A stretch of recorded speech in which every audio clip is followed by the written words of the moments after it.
তো আসলে আমার কাছে মোটামুটি ব্যালেন্সেরই কবুতর সবগুলা, বাট মানুষ কোয়েশ্চেন করে যে ভাই ব্যালেন্স দিয়ে কি হইব, ভাই ব্যালেন্স দিয়ে হইব নাকি আমার এইটা কোন? আপনি কখনো বাংলা কবুতরের ব্যালেন্স দেখছেন? আপনি কখনো ফেন্সি কবুতরের ব্যালেন্স দেখছেন? কারণ ওরা উঠতে পারে না। আর গিরিবাজ কবুতরের তো ব্যালেন্স নাই, কারণ ওরা হাই ফ্লায়ার।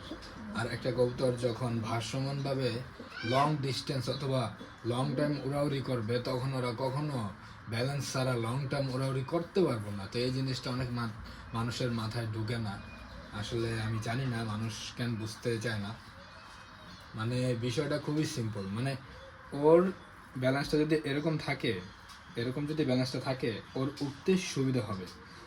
সেম ওয়েতে ওর ব্যালেন্সটা যদি বারবার এরকম করে ভাঙা যায়, এরকম করে ভাঙা যায়, তাহলে ওর এটা সঠিকভাবে রাইখা উঠতে হবে, তাইলে ওর বেশি কষ্ট করা লাগতেছে জিনিসটাতে, ঠিক আছে? তো এইটাই বিষয়টা, এইটাই বুঝতে হইব জিনিসগুলো নিয়ে। একটু রিসার্চ করবেন, ক্রাইটেরিয়াগুলো দেখবেন, বাহিরের যারা সায়েন্টিফিক বিষয়ে কাজ করে তাদের ক্রাইটেরিয়াগুলো দেখলে পরে বুঝতে পারবেন ব্যালেন্স কী জিনিস। এই যে দেখেন ব্যালেন্স, এই যে আপনি ও দাঁড়ান আরেকটা দেখা দিই, আরেকটা কবুতরের ব্যালেন্স দেখাই, নাহলে বুঝতে পারবেন না আপনারা। ওয়েট, আরেকটা কবুতরের দেখাই দিস।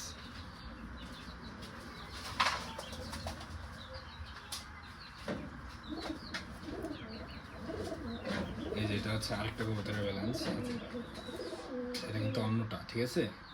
তো এটার ব্যালেন্সটা হচ্ছে আপনার, খালি দেখবেন আপনারা, এটি দেখেন কি এগুলো হচ্ছে ব্যালেন্স। ব্যালেন্সটা কি? ব্যালেন্স বিষয় না আসলে, ওর কী বলে ব্যাগটা কতটা টাইট, এটা হচ্ছে বিষয়।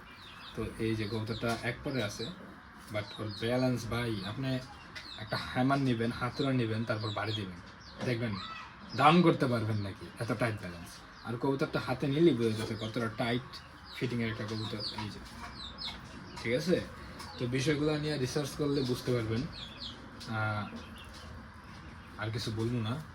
তো আজকের জন্য এতটুকুই। ভালো থাকবেন সবাই। আসসালামু আলাইকুম।